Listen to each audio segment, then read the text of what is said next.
ವಿಜಯಪುರ ಜಿಲ್ಲೆ ಮುದ್ದೇಬಿಹಾಳ ತಾಲೂಕು ಸಮಾಜ ಕಲ್ಯಾಣ ಇಲಾಖೆಯವರ ಸಹಯೋಗದಲ್ಲಿ ದಿನಾಂಕ 22/8/2025ರಂದು ಡಾಕ್ಟರ್ ಬಿಆರ್ ಅಂಬೇಡ್ಕರ್ ಮ್ಯಾಟ್ರಿಕ್ ಪೂರ್ವ ಬಾಲಕರ ವಸತಿ ನಿಲಯ ಪಿಲೇಕಂ ನಗರದಲ್ಲಿ ಹೊರಸಂಪನ್ಮೂಲ ಸಿಬ್ಬಂದಿಗಳ ಕುಂದುಕೊರತೆ ಸಭೆ ಮಾಡಲಾಯಿತು.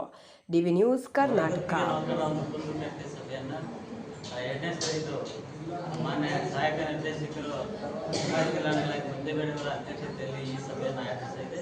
ಈ ಸಭೆಗೆ ನಮಗೆ ಸುಮಾರು 15-20 ವರ್ಷಗಳಿಂದ ಅತಿ ಕಡಿಮೆ ವೇತನದಲ್ಲಿ ಮತ್ತು ಏಜೆನ್ಸಿಯವರ ಶೋಷಣೆ ಇವತ್ತು ನಿರಂತರವಾಗಿ ಇವತ್ತು ನಮ್ಗೆ ಸರಿಯಾಗಿ PF ಇಲ್ಲ, ESI ಇಲ್ಲ, ಆರ್ಡರ್ ಕಾಪಿ ಇಲ್ಲ.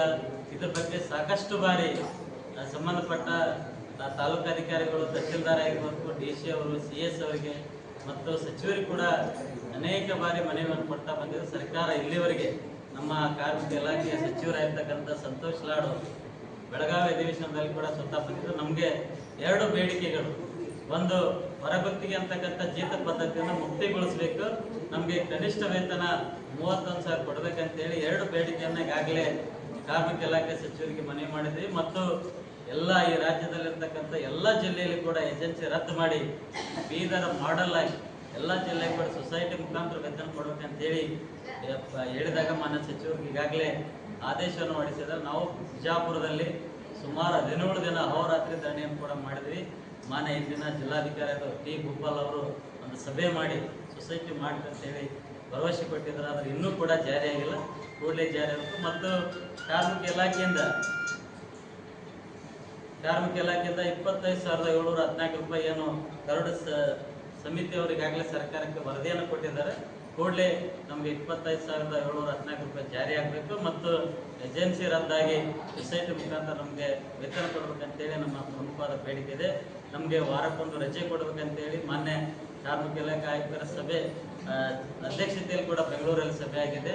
ವಾರಕ್ಕೊಂದು ರಜೆ ಕೊಡಬೇಕಾದ್ರೆ ಒಂದು ಹೆಚ್ಚುವರಿ ಸಿಬ್ಬಂದಿ ಕೊಡಬೇಕಂತೇಳಿ ಹೇಳಿದ್ದಾರೆ. ಆದರೆ ಇನ್ನೂ ಕೂಡ ಜಾರಿ ಆಗಿಲ್ಲ. ನಮಗೆ ವಾರಕ್ಕೊಂದು ರಜೆ ಕೊಡಬೇಕು. ಮತ್ತು ಏಜೆನ್ಸಿಯವರು ವರ್ಷಕ್ಕೆ 2 ವಸ್ತ್ರ ಸಮವಸ್ತ್ರ ಕೊಡಬೇಕಂತೇಳಿ ಹೋದ ಸಭೆಯಲ್ಲಿ ಕೂಡ ನಾವು ಹೇಳಿದ್ವಿ. 1 ವರ್ಷ ಆದರೂ ಕೂಡ ಇಲ್ಲಿವರೆಗೆ ಆ ಸಮವಸ್ತ್ರ ಕೊಟ್ಟಿಲ್ಲ. ಏಜೆನ್ಸಿಯವರು ಮುಖ್ಯಸ್ಥರು ಈಗಾಗಲೇ ಮಾನ್ಯ AD ಅವರು ಕೂಡ ಹೇಳಿದ್ವಿ. ನಾವು ಮುಂದಿನ ಸಭೆಯಲ್ಲಿ ಮಾನ್ಯ ಉಪನಿರ್ದೇಶಕರು ಮತ್ತು ಸಾಯಿ ಸೆಕ್ಯೂರಿಟಿಯ ಮುಖ್ಯ ಏನು ಮಾಲಕರಿದ್ದಾರೆ ಅವರೇ ಕೂಡ ಸ್ವತಃ ಬರಬೇಕಂತ ಕೂಡ ನಾವು ಈ ಸಭೆಯ ಮುಖಾಂತರ ನಾವು ಕೂಡ ಮಾನ್ಯ AD ಅವರಿಗೆ ಹೇಳಿದ್ವಿ. ಮುಂದಿನ ಸಭೆಗೆ ನಾವು ಸುಮಾರು ಬೇಡಿಕೆಗಳನ್ನು ಈಗಾಗಲೇ ಲಿಖಿತ ರೂಪದಲ್ಲಿ ಮತ್ತು ತಾಲೂಕಾ ಸಹಾಯಕ ನಿರ್ದೇಶಕರು ಮತ್ತು ಏಜೆನ್ಸಿಯವರು ಕೊಡ್ತಾ ಇದ್ದೀವಿ. ಆ ಸಭೆಯಲ್ಲಿ ನಮ್ಮೆಲ್ಲ ಬೇಡಿಕೆಗಳು ಈಡೇರಿಸಬೇಕಿಲ್ಲಿದ್ದರೆ ನಾವು ಮುಂದಿನ ದಿನಗಳಲ್ಲಿ ಮುದ್ದೇಬಿಹಾಳ ತಾಲೂಕಿನ ಎಲ್ಲ ವಸತಿ ನಿಲಯಗಳನ್ನು ಬಂದ್ ಮಾಡಿ ನಾವು ಪ್ರತಿಭಟನೆ ಮಾಡಬೇಕಾಗ್ತದೆ ಅಂತೇಳಿ ಈ ಮಾಧ್ಯಮ ಮೂಲಕ ಮತ್ತು ತಾಲೂಕಾ ಸಹಾಯಕ ನಿರ್ದೇಶಕ ನಮ್ಮ ತಾಲೂಕು ನಿಮ್ಮ ಎಲ್ಲ ಸಾಕಷ್ಟು ಸಮಸ್ಯೆಗಳಿರ್ತಾವೆ. ಈಗ ನಮ್ಮ ಹೊರ ಸಂಪನ್ಮೂಲ ಸೇವೆಯ ಮೂಲಕ ನಾವು ನಿಮ್ಮನ್ನು ತಗೊಂಡು ಕೆಲಸ ತಗೊಳ್ತಾ ಇದ್ದೀವಿ. ಸಾಯಿನಾಥ್ ಅಂತಕ್ಕಂಥ ಸೆಕ್ಯೂರಿಟಿ ಸರ್ವಿಸ್ನಿಂದ ನಿಮ್ಮ ಸೇವೆಯನ್ನು ತಗೊಳ್ತಾ ಇದ್ದೀವಿ. ಇವರಿಗೆ ನಾವೇನು ನಿಮ್ಮ ಕುಂದುಕೊರತೆಗಳನ್ನು ESI ಅಥವಾ PF, ನಿಮ್ಮದು ಐಡೆಂಟಿ ಕಾರ್ಡ್ ಇರಲಿ, ನಿಮ್ಮ ವೇತನ ಸ್ಲಿಪ್ ಇರಲಿ, ಪ್ರತಿಯೊಂದು ನಿಮಗೆ ಯಾವುದೇ ಸೌಲಭ್ಯಗಳು ಸಿಗದೇ ಇದ್ದರೆ ಈ ಸಭೆಯ ಮುಖಾಂತರ ನಮಗೆ ನೀವು ಒಂದೊಂದು ಪೇಪರ್ನಲ್ಲಿ ಇಂಡಿವಿಜುವಲ್ ಆಗಿ ಬರೆದು ನಿಮ್ಮ ಹಾಸ್ಟೆಲ್ ಹೆಸರು, ನಿಮ್ಮ ಸಂಸ್ಥೆ ಬರೆದು ನೀವು ಕೊಟ್ಟರೆ ಅದೇ ಪ್ರತಿಯನ್ನು ನಾವು ಇಟ್ಕೊಂಡು ಏಜೆನ್ಸಿಯವ್ರಿಗೆ ಬರೆದು ನಮಗೆ ಸಂಬಂಧತಕ್ಕಂಥ ಸಿಬ್ಬಂದಿ ಅವ್ರಿಗೆ ನಾವು ಒಂದು 15 ದಿವಸ ಕಾಲಾವಕಾಶ ಕೊಡ್ತೀವಿ. 15 ದಿವಸ ಕಾಲಾವಕಾಶದಲ್ಲಿ ನಮ್ಮ ಸಿಬ್ಬಂದಿ ಎಲ್ಲ ಸಮಸ್ಯೆಗಳನ್ನು ಬಗೆಹರಿಸ್ತೀವಿ. ಅದು ಬಗೆಹರಿಸಿಲ್ಲ ಅಂದ್ರೆ ಮುಂದೆ ನಾವು DC ಅವ್ರಿಗೆ ರಿಪೋರ್ಟ್ ಮಾಡ್ತೀವಿ. ನಮ್ಮ ಜಿಲ್ಲಾಧಿಕಾರಿಗಳ ನಮ್ಮ DDO ಮುಖಾಂತರ ರಿಪೋರ್ಟ್ ಮಾಡ್ತೀವಿ. ಯಾಕಂದ್ರೆ ಪ್ರತಿ ಸಲ ನಾವು ಸಭೆ ಮಾಡೋದು, ಆ ಸಭೆಗೆ ಯಾವುದೇ ಅರ್ಥ ಉಳಿದಿರೋಕೆ ಆಗಬಾರ್ದು. ನಾವು ನಮ್ಮ ಮಾನ್ಯ ಉಪನಿರ್ದೇಶಕರ ಮುಖಾಂತರ DC ಅವ್ರಿಗೆ ನಮ್ಮ ಏಜೆನ್ಸಿದು ಸಮಸ್ಯೆ ಬಗೆಹರಿಸಲಿಕ್ಕೆ ನಾವು ಕ್ರಮ ತೆಗೆದುಕೊಳ್ತೀವಿ. ಈ ಮೂಲಕ ಹೇಳ್ತೀನಿ ನಾನು, ಈ ಸಭೆಯ ಮೂಲಕ ನಾನು ಹೇಳ್ತಾ ಇದ್ದೀನಿ. ಹಾಗೂ ನಾವು ಇನ್ನೊಂದು ನಾನು ಜನರಲ್ ಇನ್ಸ್ಟ್ರಕ್ಷನ್ ತಮ್ಮನ್ನು ಕೊಡೋಕ್ಕೆ ಇಷ್ಟಪಡ್ತೀನಿ.